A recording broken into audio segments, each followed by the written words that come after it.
I frequently contemplate whether I meet the standard of an ideal husband that my profession demands. My profession requires a significant investment of time and energy, and I acknowledge that there are occasions when I return home with a less than positive outlook. While I may not be at the pinnacle of success, we are able to maintain a comfortable lifestyle. Our home is cozy, we possess 2 reliable vehicles, my wife has a wardrobe filled with fashionable clothes, and our 8-year-old daughter is well provided for. My daughter Vanessa has a number of expensive items. Overall, I consider myself a simple, hard-working man who deeply loves his family. Gloria and I have enjoyed nearly 12 years of marital happiness. However, recently there has been a shift in our relationship. Something feels amiss and there has been a subtle change. It is challenging to identify the precise cause of this shift in our relationship. Gloria has become increasingly detached, displaying a level of aloofness that I have never witnessed before.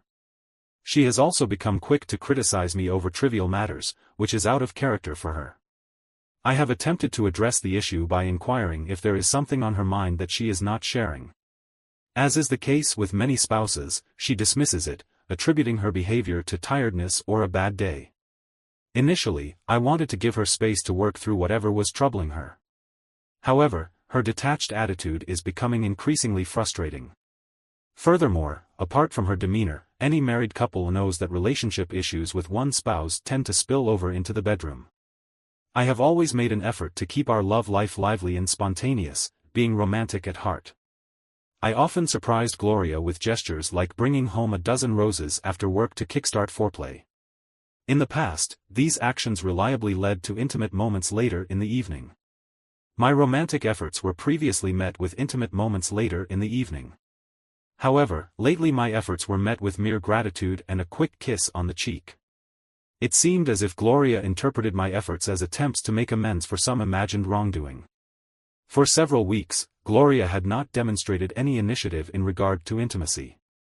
Her responses to my advances ranged from a lack of interest to the classic excuse of a headache. Even on the rare occasions when she acquiesced, she remained passive, leaving me to do all the work.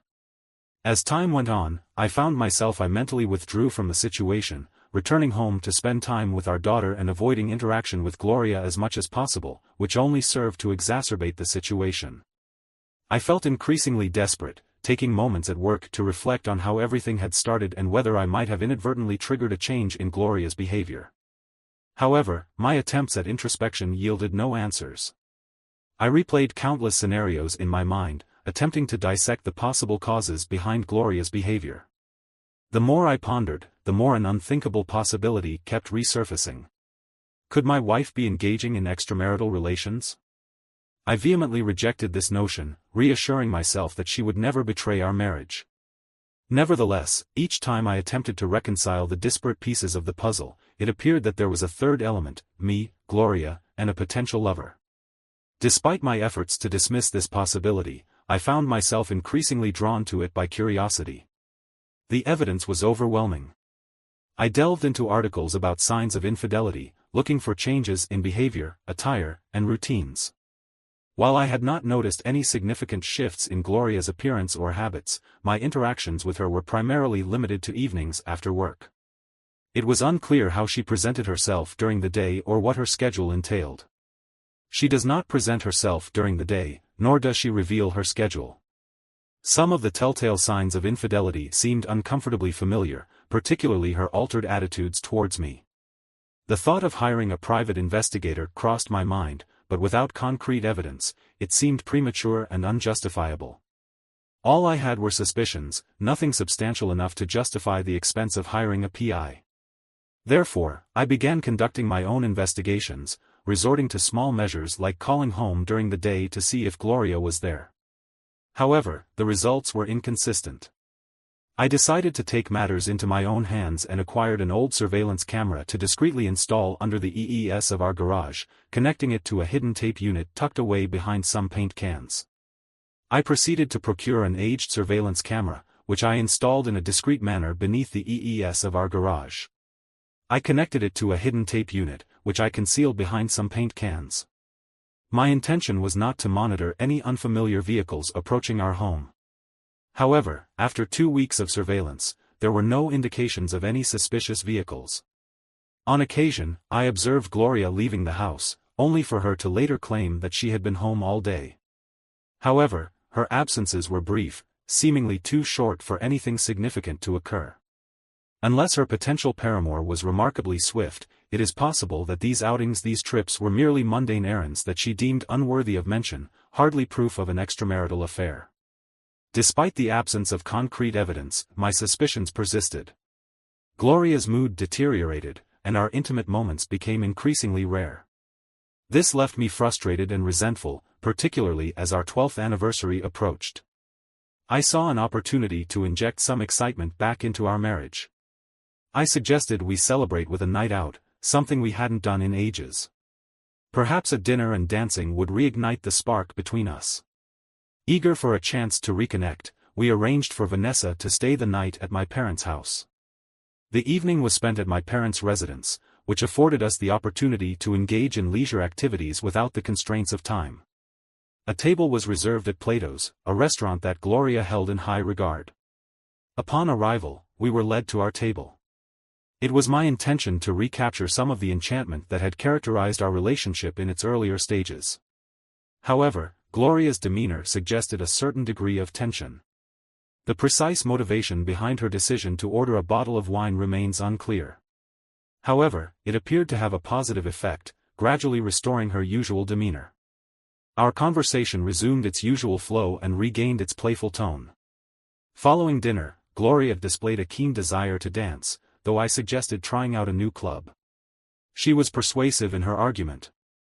She suggested revisiting our usual spot, a cozy venue with dim lighting and a dance floor catering to an older crowd. Given its ambience and music selection, it wasn't a difficult decision. Dancing had always been one of our shared passions and a mutual interest that initially drew us together. We found a secluded table and we proceeded to consume a few alcoholic beverages before gracefully traversing the dance floor, exhibiting our dance moves with a nostalgic flair. It felt like a return to our younger days, and we both enjoyed the moment, having danced continuously for nearly an hour. However, fatigue began to set in, prompting us to retreat to our table for a brief respite. I settled into my chair, but before joining me, Gloria took a sip of her wine and excused herself to visit the restroom. As I observed my wife gracefully moving across the dance floor, I was struck by the notion of impending intimacy. However, my attention was soon diverted when I became aware that I was not the only one captivated. Across the room, a strikingly handsome man sat alone at a corner table. His gaze was fixed on Gloria's every move. A pang of concern shot through me as I observed what seemed to be a momentary exchange between them. Did they know each other? As Gloria disappeared into the restroom, I was overcome with the sensation that the man's gaze lingered on me with a hint of self-satisfaction. Despite the informal setting of the dance club, I was perplexed by his presence there alone. It suddenly occurred to me that, like Gloria, his companion was likely in the restroom, monitoring his activities while awaiting her return. Upon returning, I was overcome with a sense of unease when Gloria requested that I retrieve another glass of wine. I hesitated, contemplating the possibility of her remaining alone while I waited at the bar. The idea of attracting the attention of one of the bartenders did not sit well with me. Consequently, I opted for more prompt service. Although I was unable to dispel the sensation of disappointment emanating from Gloria's demeanor as the young woman approached to take our order, I had an inexplicable premonition that the evening was about to take an unfavorable turn. It was an intuitive feeling that I was unable to shake. Glancing over my shoulder, I observed the same man still seated alone in the corner. I observed the man in the corner, confirming my suspicion that he was indeed by himself. I inquired about the man in the corner, catching Gloria off guard momentarily. I thought I detected a hint of panic in her eyes before she swiftly regained her composure. She responded, "There is no one there," in an innocent tone, though her tone betrayed a hint of discomfort was discernible in the man seated in the corner. I persisted, "The individual you exchanged glances with on your way to the restroom." Gloria's denial was prompt and unequivocal. "I don't know what you're talking about." Just as our drinks arrived, I observed Gloria's eyes shifting past me. I turned to see the man approaching our table. He bypassed me entirely as he addressed Gloria with a request to dance. "No thanks," I interjected sharply, my tone revealing my displeasure. A surge of indignation swept over me. Gloria intervened, attempting to diffuse the tension. "Darren, you're being rude," she admonished gently. "Rude? Do you even know this guy?" I demanded, catching her off guard with a question. "He's the one I was talking about," I continued. "I don't know what's going on between you two, but it's incredibly. It was discourteous of him to approach my wife without even acknowledging me." Mr. Lonely attempted to interject, but I promptly cut him off. "I am engaged in a conversation with my wife, and I do not require your input," I stated firmly, turning back to Gloria to resume our discussion. Had he inquired whether I would, I might have considered it, but now I definitely do not. I declared firmly, my frustration evident. "Darren, you are being foolish," Gloria retorted, her tone now edged with impatience. "There is nothing going on between this gentleman and me. Yes, we are married, but you do not own me. I am not your property. Your slave, and if I desire to dance with another, I will do so." I was astonished to observe my wife addressing me in such an irreverent manner. It was a level of disrespect she had never previously exhibited. Despite my anger, I made a conscious effort to control my temper as she continued speaking. "Honey, I just want to have some fun," she said. Gloria's tone softened.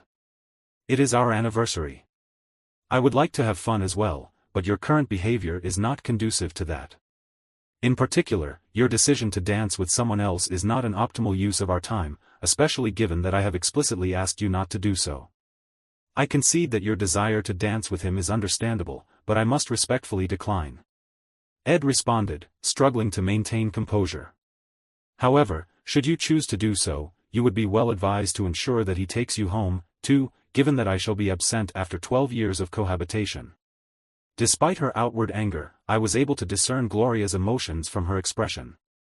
I was somewhat surprised that she was unable to perceive the same emotions reflected on my face. "It would be discourteous to keep this gentleman waiting while we engage in a dispute. I am going to dance with him, and we will discuss this matter later." She spoke in a firm, decisive tone, cutting through the mounting tension. The man, who had been displaying a self-satisfied expression, extended his hand to Gloria, who accepted it and placed her hand in his. They proceeded to make their way to the dance floor. It is likely that they were unaware of my departure, as I quietly slipped out the door before they had even noticed. By the time my cell phone rang, I was already several blocks away. "Where the hell are you?" Gloria's voice sounded contrite through the phone. "I am currently uncertain as to my next steps, but I require a period of solitude. I have reached my limit." "Are you truly prepared to discard 12 years of marriage over a single dance?" "Gloria, this situation is not merely about the dance. Why would you wish to remain married to someone you do not love or respect? I have not observed you engaging in the behaviors that would indicate a lack of respect or fidelity. However, I have strong suspicions that you are engaging in infidelity. It is possible that you are involved with the gentleman you danced with. I observed a certain degree of attention between you and him when you went to the restroom and when he approached our table.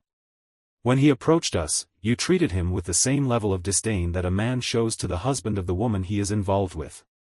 I accused Darren. Her voice softened. "I do love you and I respect you. I swear there was nothing going on between that guy and me. I would never cheat on you. Why would you even think that? You've got to be kidding me. We haven't been intimate in over 2 weeks. And when we do, you're barely even present. You've been irritable and short-tempered. For the past 2 months, I have observed a distinct change in your demeanor. Tonight's events have led me to question whether you truly respect me. If you are not engaged in an extramarital affair, you are certainly emulating its behaviors." I noted a lengthy pause before she responded. "I apologize, Darren. I was unaware of my actions. I apologize for my behavior. I apologize for tonight. I apologize for giving you reason to believe I am involved in an affair." Another brief pause. I did glance at that man on my way to the restroom. I observed him while we were dancing as well, but I am not engaged in an extramarital relationship with him. Please, my dear, please just come back and pick me up. No, as I previously stated, I have had sufficient experience with this situation. I informed you that if you danced with that gentleman, you would have to locate your own transportation home. I am currently arriving at our residence. By the time you return, I will have departed. If you are engaged in an extramarital relationship, perhaps you should simply return home with your romantic interest and cease any further contact with me. I stated this in a firm manner. Honey, I ask that you believe me when I say that I am not having an affair. I will retrieve a cap, but please remain in this location until I return. We must discuss this matter further. I will be home shortly. She pleaded before abruptly ending the call. Upon arriving home, I rapidly packed a bag and left the house within 12 minutes. A sense of curiosity lingered within me. Would Gloria truly take a cab home, or would the individual in question drop her off? I drove down the block, turned off my lights, and waited for 15 minutes. A yellow cab pulled into the driveway. Gloria heard it pull in and exited hurriedly, darting into the house. I was satisfied with what I saw, and I proceeded to head for a motel almost immediately. My phone began to ring again, but I switched it off. Despite lacking concrete evidence of infidelity, my suspicions remained strong. I was nearly convinced that Gloria and the man she had danced with knew each other. Perhaps now is the time to hire that private detective. If I hadn't been at home, she might have sought him out. The following day, I sought solace from her lover. I perused the yellow pages for the most promising private investigator. After visiting his office and providing a retainer, I proceeded to work. My secretary, Joan, informed me that Gloria had called 20 times already. I explained our marital issues and my decision not to return our calls. I instructed Joan to relay this message. I also informed the receptionist not to allow Gloria entry to the offices. Should she arrive, I was to allow the private investigator an opportunity to ascertain the truth. It was now a matter of waiting. Later that afternoon, I received a call from Andrea, our neighbor. I was reluctant to answer, but I did so. Darren, she began again. Gloria informed me of what had transpired the previous night. She was attempting to apologize, but I informed her that I would not speak with her. I discerned a sigh from the other end of the line. She also mentioned that you suspect her of cheating on you. Do you actually believe that? I replied that I did. I then informed her that her behavior has been peculiar for over 2 months. The incident the other night only validated my suspicions. She replied, no. That is not entirely accurate. I witnessed them exchanging looks before he approached our table. He was exceedingly disrespectful towards me and Gloria. Despite my counsel, he was supported by the other party, despite the potential consequences. My feelings were disregarded. It is highly probable that these two are involved romantically. Darren, I believe you are drawing hasty conclusions. Andrea interjected, I've been your neighbor for years, and if Gloria was cheating on you, I'm pretty sure I would have noticed something. I've never seen any familiar cars parked outside your house, nor have I seen any strange men. She is coming and going. I believe that dancing with that man was an error in judgment. She became upset because you advised her not to, but she has since realized that you were correct. I trust my instincts, Darren. I know Gloria, and I am confident that she would not cheat on you. However, I am less convinced than I was previously. Andrea, I responded that her actions the other night did not indicate that she was in love. Please, Darren, just communicate with her. Andrea pleaded. You will never resolve this if you refuse to communicate with her. I knew that Andrea was correct. I needed time for the private investigator to do his job. Andrea, I ask you a favor. Let her know I'll call her in a couple of weeks. I still need some time to think things over. Okay. Darren, she acquiesced. I'll pass him a message, but please promise me you'll call her. All right. I promise. I assured her after exchanging goodbyes. I found myself contemplating once more. Andrea and her husband, Jack, were close friends. I couldn't imagine. If Gloria was indeed being unfaithful, she was certainly keeping it well hidden for the following 2 weeks. I was consumed with anxiety. I reached out to the investigator a couple of times, but each time he informed me that there was nothing substantial to report. Finally, he summoned me to his office. As I sat down, I experienced a visceral sensation of unease. He slid a manila envelope across the desk toward me, and my hand trembled as I picked it up. He advised me to skip over all the mundane details and to focus on the crucial information at the bottom of page 5. I proceeded to review the report until I reached the designated page. Could this be the proof I had been seeking? After conducting a comprehensive investigation, this office has found no evidence to support the client's suspicions of infidelity on the part of his spouse. The report stated, I felt like the ground had shifted beneath me, unsure of how to react. In response, I glanced back up at the investigator. Are you certain? I questioned, my tone imbued with disbelief.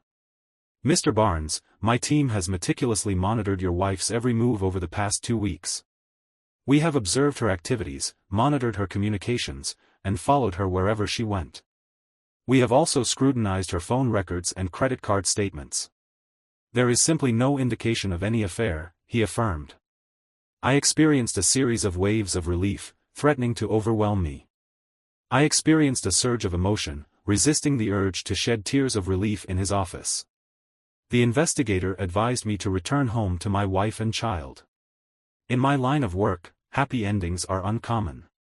I expressed my gratitude to the investigator before returning to my hotel room. I needed time to process the events of the past few days. By Monday morning, I had a clear understanding of the situation. I felt prepared to make a pivotal telephone call when Gloria answered. Her voice exhibited a noticeable tremor, indicative of her emotional state. Hello, I replied. It's me. Are you okay? Your voice sounds upset. With my husband, I demonstrated a lack of interest and respect. I am remorseful for this behavior and wish to clarify that I do, in fact, respect and love you. Darren, if you are willing to give me another chance, I will strive to avoid repeating this mistake. Her sincerity and emotional intensity caught me off guard, contrasting with her demeanor at the dance club. I was initially hesitant to respond. She then asked, "Are you not coming back?" Her voice was tinged with despair. "No, Gloria," I replied. "I am coming back." However, I added that I would only return on a trial basis. I want my wife back, the woman I fell in love with and married. She is here, Darren. She is here, waiting for the man she loves. Andrea, she asserted, her sincerity, evident in her voice. However, I am still unconvinced. Given the circumstances I have endured, including the attitude, the lack of intimacy, and the disrespect, I am not yet fully convinced. I intend to go to the motel after work to gather my belongings, but I will be home tonight. I informed her, and there was a brief pause. Prior to Gloria's utterance, her voice was imbued with remorse. I love you, Darren. I am profoundly sorry for the manner in which I treated you. I am determined not to lose you, she stated. Nevertheless, despite her assertion, I was unable to dispel my misgivings. I remained disconcerted, and despite the compelling evidence to the contrary, I was unable to dispel the notion that Gloria was aware of the man's identity. Upon returning from the dance hall after work, I collected my belongings and returned home. Vanessa greeted me enthusiastically at the door, unaware of our recent troubles. Gloria was also present, embracing me and kissing me affectionately. In that moment, as I kissed her back with fervor, I was unable to deny my feelings. I have remained in love with my wife for the past 2 years. Since then, my marriage has been characterized by a profound sense of contentment and joy. Gloria has once again become the woman I fell in love with, both in terms of our relationship and our physical intimacy. A few months ago, she surprised me with a birthday party, a gesture we had not made much of in the past. The past, however, became a tradition upon my return. Last night marked our 14th wedding anniversary. This time, Gloria took charge of planning the entire evening. When I arrived home from work, she greeted me with tickets to a dinner playhouse to see Man of La Mancha, one of my favorite plays.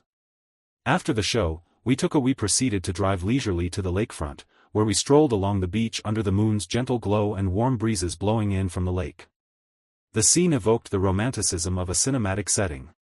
I expressed my affection, saying, "I love you, darling," and it seemed as though we were still in the honeymoon phase of our relationship.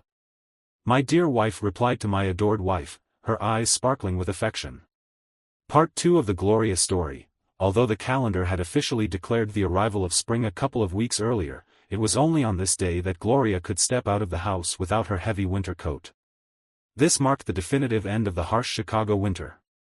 The end of the harsh Chicago winter was marked by the inhalation of the fresh scent of morning dew, which lingered after the overnight gentle April shower.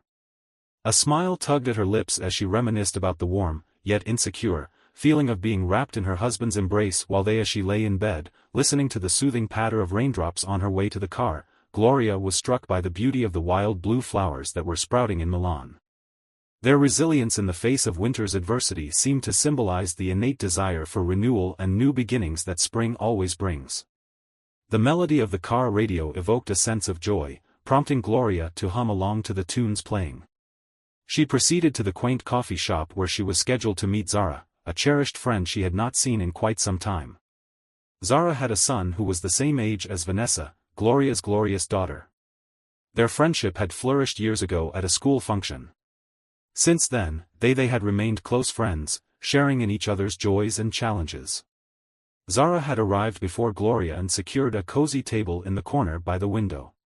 Their eyes met through the glass, exchanging waves and smiles as Gloria made her way inside.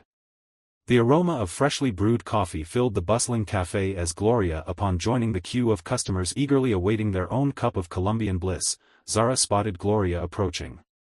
She stood up with a grin, and they both exclaimed, sharing a warm hug before settling into their seats. "It's been too long," Gloria remarked. "How have you been?" Zara's eyes sparkled with enthusiasm as they discussed recent developments, recalling past experiences with a sense of shared nostalgia. They exchanged narratives about their children, marveling at the swift passage of time. As they delved deeper into the conversation, Zara leaned in closer, lowering her voice to a conspiratorial whisper. "Can you keep a secret?" Gloria replied, miming the act of locking her lips and tossing away the key. "What is the nature of this secret?"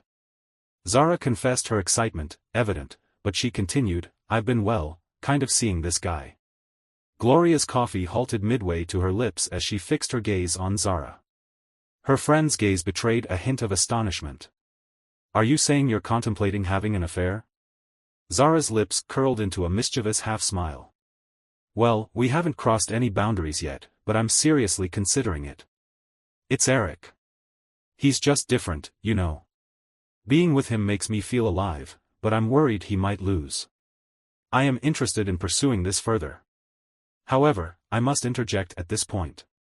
Have you considered the potential consequences of your actions? Are you willing to risk your marriage for him?" Zara responded with a shrug, her tone conveying a hint of nonchalance. "I am not suggesting that you leave your husband. I am merely suggesting that you engage in a little. I am merely seeking a little excitement, as they say, to add a little spice to my life," she remarked with a smile. "Do not worry, I would ensure that Nick never discovered my secret. He would be utterly devastated if he knew. Besides, Eric is also married, so we would have to be discreet." Gloria felt a surge of anxiety gnawing at her. She was torn between her loyalty to her friend and her own moral compass. After 2 years of bearing her own secret, she decided to take a leap of faith and confide in Zara. "Zara, do you recall a couple of years ago when Darren and I encountered a challenging period? He actually departed from the relationship for a brief interval. I do remember that event, but you never really discussed it with anyone. And you must swear not to divulge what I am about to tell you to anyone else," Gloria said, her tone grave. "Of course, Gloria," Zara replied, nodding solemnly. "I promise that if this information were to become public, it could have a detrimental impact on my marriage. That is why I have kept it a secret for so long. However, you need to hear it before you make any decisions. Such a situation could potentially jeopardize your own marriage." Gloria paused as the waitress topped off their coffee cups, then continued in a low and urgent voice. "I am probably no different from most other married women.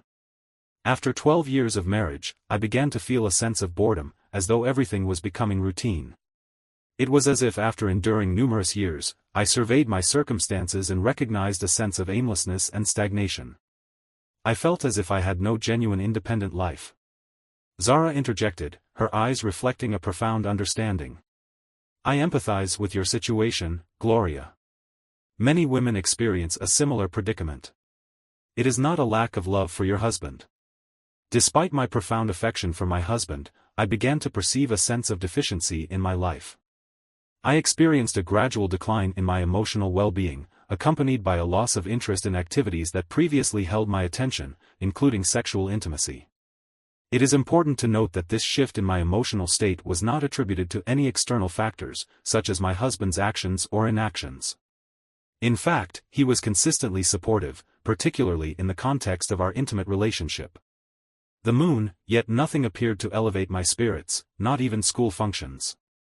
Gloria paused to sip her coffee, gauging Zara's reaction. Observing her friend's attentive expressions, she continued. Then I met Lizzie. You had an affair, Zara inquired, her voice barely above a whisper. Gloria nodded solemnly, an emotional response. Affair, thankfully, I came to my senses before it turned physical. She added, with a heavy sigh, I was at that little grocery store on Marshall Avenue one day, and there he was. Oh, Zara, he was absolutely stunning with his rugged good looks, sandy blonde hair, and those mesmerizing blue eyes that sparkled. He was tall, like Robert Redford, and I am certain that he was well over 6 feet even with his clothes on. I could tell that he had a well-built physique. I was unable to tear my eyes away from him until he caught me. I felt myself blushing as he smiled back at me. We began flirting, and it was thrilling, almost as if it were a forbidden act. However, eventually I abruptly became aware of my surroundings and the necessity to focus on my shopping. I proceeded to the produce aisle, where I reached for some tomatoes. I inadvertently collided with him, and he looked at me with those captivating blue eyes and that charming smile. He greeted me, Zara. I must acknowledge that I experienced a surge of arousal. It was a rather embarrassing admission. I was embarrassed, and I hoped he could not detect the scent I was emitting. I was blushing profusely.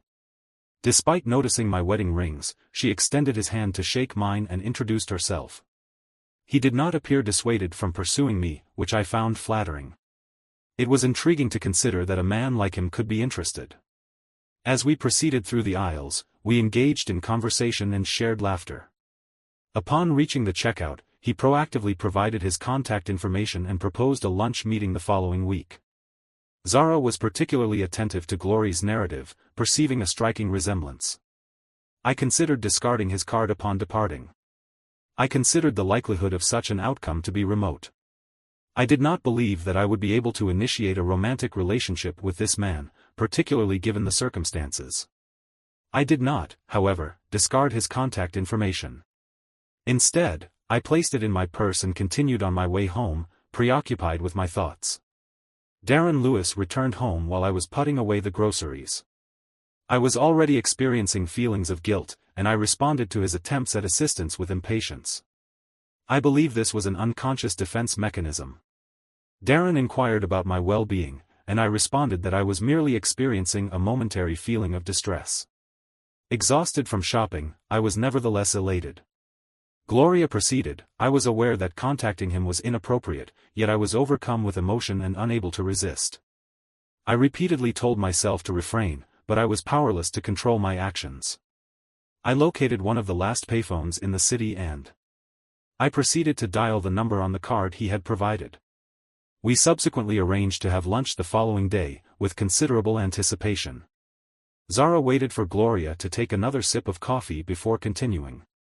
As we were heading to the restaurant, I experienced a complex emotional state, characterized by a combination of feelings including terror, excitement and intense desire. During the course of our conversation, LS reached across the table and clasped my hand. I was overcome with the urge to engage in intimate contact with him, yet a persistent sense of guilt or perhaps pure fear prevented me from doing so. Regardless, I was unable to act on this urge. Lewis, however, was undeterred. He had already initiated his seductive tactics. Aaron was undermined and painted as unworthy of me, a decision that I foolishly allowed to influence my perception of him. I found myself resenting my own husband before I was aware of the extent of Lewis' influence. He had skillfully manipulated me into believing that Darren did not appreciate me. Gloria, your situation bears a striking resemblance to mine. Zara remarked that this is precisely why I am sharing this experience. With you, Zara, I want you to understand what you might be getting yourself into. Your partner, has he initiated any discussions about Nick yet? Not really, Zara replied, pausing to reconsider. He has asked a few questions, such as whether your husband is aware of how fortunate he is. That sort of thing. Gloria nodded knowingly. It is understandable that you are beginning to consider this possibility. Indeed, it is surprising how things can slip by unnoticed. When Darren left me, he mentioned that I had been short with him for over 2 months. I was unaware of this, as was the case with our intimacy. I was unable to muster any passion with someone whom I felt. Gloria recounted her experience, noting that she had perceived her partner to be taking her for granted. She observed a dawning realization in Zara's eyes as the latter considered this. She asked Zara to picture a man engaging in an affair with a married woman and inquired whether Zara could envision Nick doing something like that. Zara replied firmly, no, he wouldn't do that. She then asked, why jeopardize? Gloria posed the question pointedly, while Zara contemplated Gloria's words. Nevertheless, Gloria continued her narrative, and we met for lunch again the following week. With each meeting, it became increasingly difficult to remain faithful to Darren. By our third lunch, he had almost persuaded me to accompany him back to his apartment. He requested my company at his residence. I sensed his exasperation with my justifications, and I was aware that if we met for lunch one additional time, we would ultimately engage in sexual intercourse. As we departed the restaurant following our third lunch date, I made a casual remark about the necessity of purchasing a new dress, as Darren had planned a special outing for our anniversary. I suggested that we might revisit a dance club we used to frequent. Lewis saw an opportunity and immediately seized it, declaring his intention to join us at the club and insisting that he dance with me. I warned him against it, reminding him that it was our anniversary, and dancing with someone else might upset my husband. However, Lewis, in his arrogance, brushed off my concerns, claiming it would teach Darren a lesson. He wanted to demonstrate to Darren that other men desired me, hoping it would make Darren appreciate me more. Unfortunately, Gloria, he did not actually show up. Did he? Zara inquired of the guest. The guest took a sip of coffee before responding affirmatively. He entirely ignored Darren, even behaving in a discourteous manner towards him. Naturally, Darren was offended and gave me an ultimatum, stating that I was not permitted to dance with Lewis. I was somewhat obstinate and insisted that I would dance with him regardless. Darren warned me that he would not be present when we finished dancing. However, it is questionable whether such threats are taken seriously. Zara observed that Gloria's eyes were brimming with emotion as she continued. Upon hitting the dance floor, I confronted Lewis about his behavior towards Darren. I asked him why he had to be so disrespectful. In response, he stated that he wanted to put Darren in his place, which only served to fuel my anger, of course, was evident. Lewis kept me close while we danced, but at that point my main concern was whether Darren was watching and becoming increasingly enraged. I was so preoccupied that I did not even notice when the first dance ended and we began the second. When the music ceased, I informed Lewis that I did not wish to request any further dances. I informed him that I intended to spend the remainder of the evening with my husband and proceeded to return to our table. I observed Lewis trailing behind me and demanded to know his intentions. He stated that he wished to apologize to Darren, and upon our return to the table, I discovered that Darren was absent. Lewis then took a seat. He then made the casual remark that he would wait with me until Darren returned. I had the distinct impression that he had no intention of apologizing. Instead, I suspected that he wanted to continue to create discord between Darren and me. Why would he do that? Zara inquired, perplexed. What could he possibly gain from it? I pondered. It is possible that, having thus far failed to seduce me, he sought to create discord between Darren and me instead. It seems plausible that he hoped I would turn to him for comfort, with the expectation that he would end up consoling me in bed before the night was over. I assumed that Darren had gone to the restroom, and urged Lewis till he attempted to return to his own table, but he was reluctant to do so when the waitress approached. He seized the opportunity to order drinks. It was then that she inquired if they wished to open another tab. I was taken aback. Darren had settled the bill before leaving Zara. I felt as though I was observing the entirety of my married life unfold before my eyes. I was incredulous that he had just abandoned me in such a manner. Gloria's distress was palpable as she recounted her story, and Zara was unable to ignore the weight of her friend's pain. Emotion stirred within Zara, and she soon shed a solitary tear, tracing a path down her cheek. "You shouldn't have to tell," she said. "This is all too much for me, Gloria," Zara said, her voice thick with empathy and concern. "Perhaps we should stop here." "No," Gloria insisted, her determination evident. "You need to understand the whole picture." She paused, collecting herself. "Where was I?" "Right," I replied, immediately reaching for my phone to call. Darren requested that he return and pick me up. At that moment, he revealed a startling revelation: he believed I was engaged in an extramarital affair with Lewis. He stated that he was preparing to depart, uncertain of whether he would return. Gloria reached for a napkin, wiping away the tears that had gathered in her eyes. I was immediately struck by the gravity of the situation. "A ton of bricks," Zara said. She continued, "It was like a sudden revelation, everything became clear. It wasn't Darren who was taking me for granted. He had done everything he could to support me. Instead, I was the one taking him, Vanessa, and our life together for granted. I realized I was risking my entire marriage for some." Darren was implored to return so that a discussion could ensue, but he declined. Consequently, a call was placed to Lewis, who was questioned as to his whereabouts during this period. Zara inquired as to Lewis's activities. He was adamant that Darren did not merit her affections and urged her to accompany him instead. This suggestion was promptly dismissed. She proceeded to recount the events with a degree of mirth, but subsequently, he persisted in his advances. As the cab arrived, he attempted to initiate contact, but I was prepared for this and was able to defend myself effectively. I informed him that any further attempts to contact me would result in legal action for sexual harassment. Zara reached out and grasped her friend's hand in support. Upon my return home, I discovered that Darren was no longer there. I attempted to contact him, but his phone was turned off.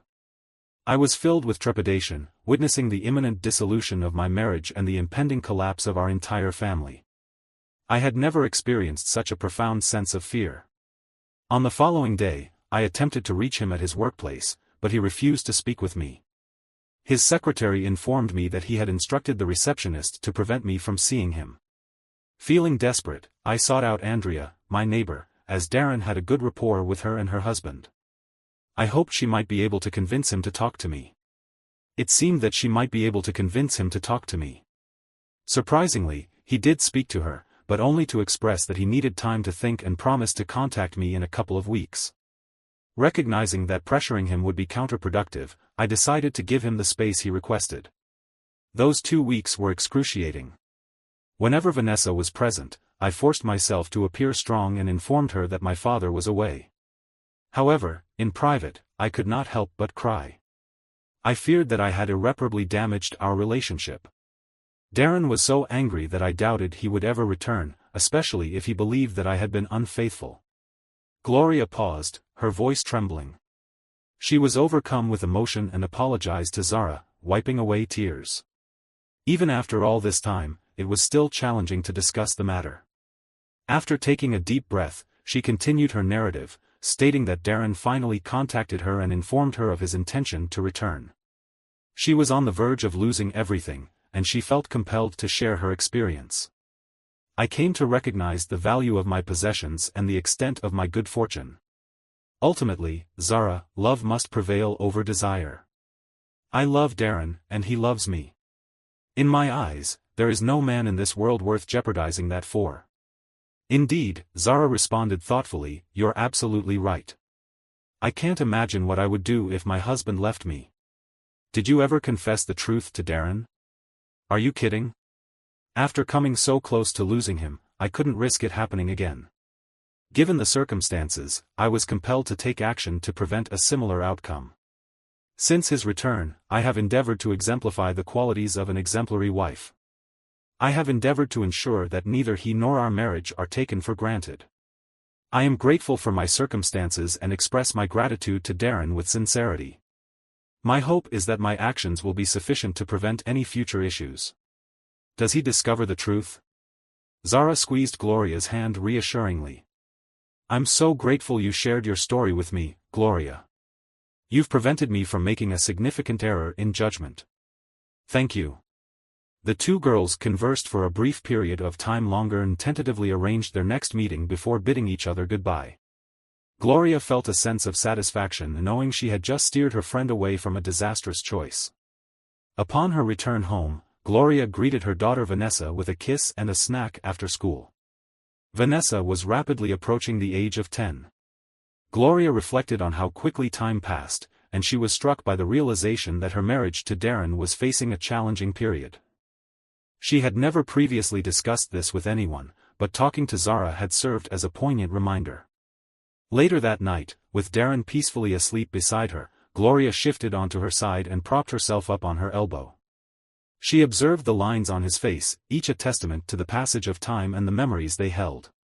With a delicate touch, she traced a few of the newer lines, her heart swelling with affection and admiration for the man. Gently, Gloria pressed her lips against his, and as their kiss deepened, Darren's lips curved into a wide grin.